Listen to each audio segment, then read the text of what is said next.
This is Candace Smith Corby. She's an artist who lives in Abington and will soon be moving to Plymouth. She's participating in an exhibit called Dress Redress at the Brandeis Women's Research Center. She also is a gallery director at Stonehill College and also teaches art. She's now going to talk about her artwork. So I have a few pieces here that I thought I'd show you and talk about. They're both on found linens. This one is on a placemat, and it was one of my grandmother's, and it was used, so there are some stains on it. I use gouache and I paint some odd, funny combinations of furniture and body parts. A lot of times the body will be sort of cut up into pieces.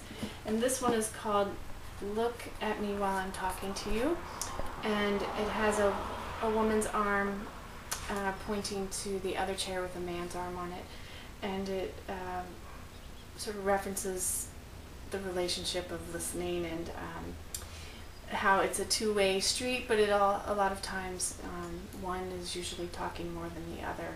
This one, which was also one of my grandmother's linens, it's a napkin that I made this image after having my first son and finding that my personal time had been squeezed into minutes and segments of my day rather than giant blocks of time. And I found that mowing the grass gave me some time away where I couldn't hear the phone or the baby crying, and I couldn't hear somebody yelling for me. So this one's called The Great Escape. Tell us a little bit about sort of how you developed this personal style. It's very different from what I had been working on before this, but I had been keeping sketchbooks and I had been drawing little pictures of things.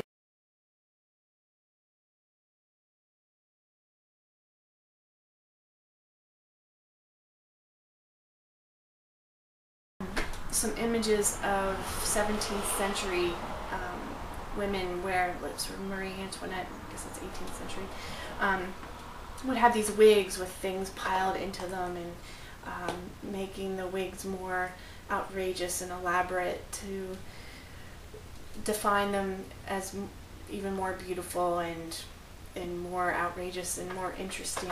And I started piling things on my head in my sketchbook, and then I've put them on paper, and so I still do some of that piling, but I've also branched out into sort of scenes of something happening.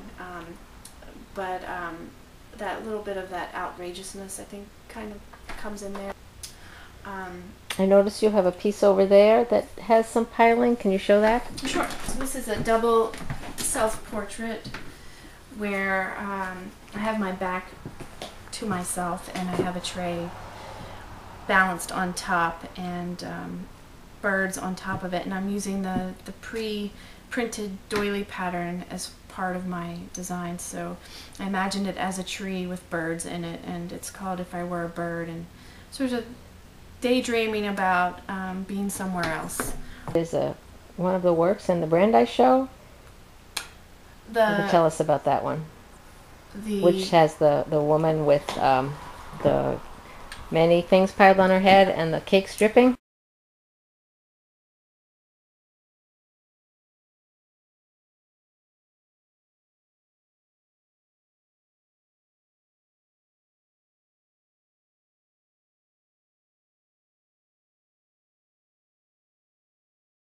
Teetering and tottering, and the goo and sweet ooze is spilling off and dripping down the dress, and it's about to drip onto the woman's head. So she's oblivious to what's going on, but also probably okay with what may happen. Doesn't that sort of deal with one of your themes you explore in a lot of different ways, sort of the balancing that women have to do? And I often think of something in the extreme in a way, and then I might scale it back, but I think about real things and how, especially now with children, that you have to plan your whole day out. You have to plan every minute if you want to do certain things. It really is a balancing act.